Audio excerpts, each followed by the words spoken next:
По результатам обследования детского населения беременных женщин Абхазии специалисты пришли к неутешительному выводу об острой проблеме йододефицита в нашей стране, которая имеет отдаленные последствия для здоровья населения в целом. Мы получили достаточно серьезные данные. Считается выраженным йод-дефицитом это экскреция менее 20 мг на килограмм йода.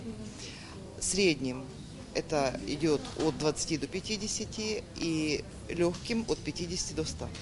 Значит, из 192 взятых проб у нас только в 8 пробах были нормальные значения йода. То есть это от 100 до 300. 7 детей 100, это нижняя граница нормы, и только один ребенок имел 200 миллиграмм.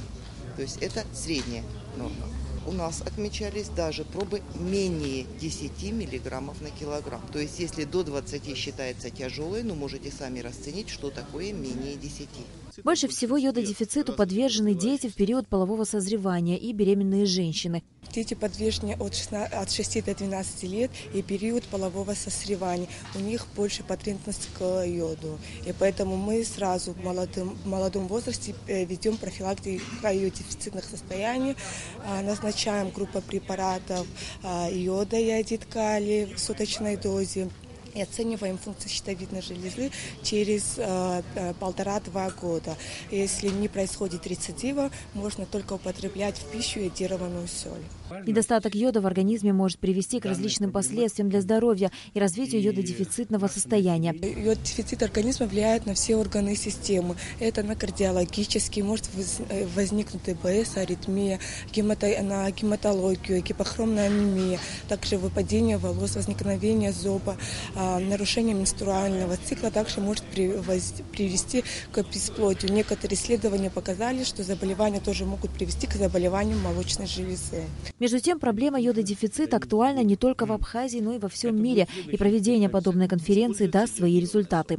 Дефицит йода, он достаточно сильно ударяет по системам органов организма человека.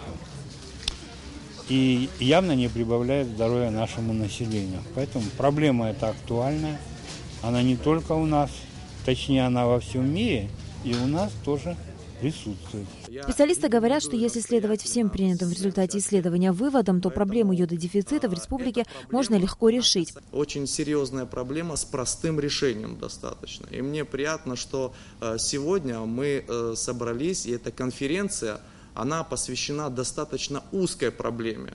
То есть очень много есть конференций, которые проводятся для того, чтобы осветить просто проблему, рассказать о ней, но иногда бывает, что дальше проблему сдвинуть очень сложно.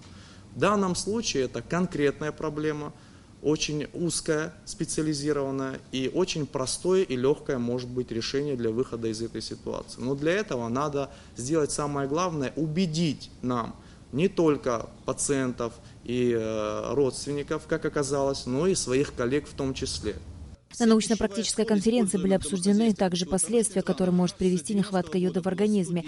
Учитывая все исследования, совместными усилиями Ассоциации медработников, Министерства здравоохранения и врачей республики был выработан ряд рекомендаций. Подчеркивалась необходимость комплексного решения проблемы йододефицита в Абхазии, создание законодательной базы по профилактике проблемы, проведение разъяснительной, лечебной и профилактической работ. Врачи призывают к обязательному употреблению в пищу морепродуктов и йодированной соли, чтобы не столкнуться с проблемой нехватки йода в организме.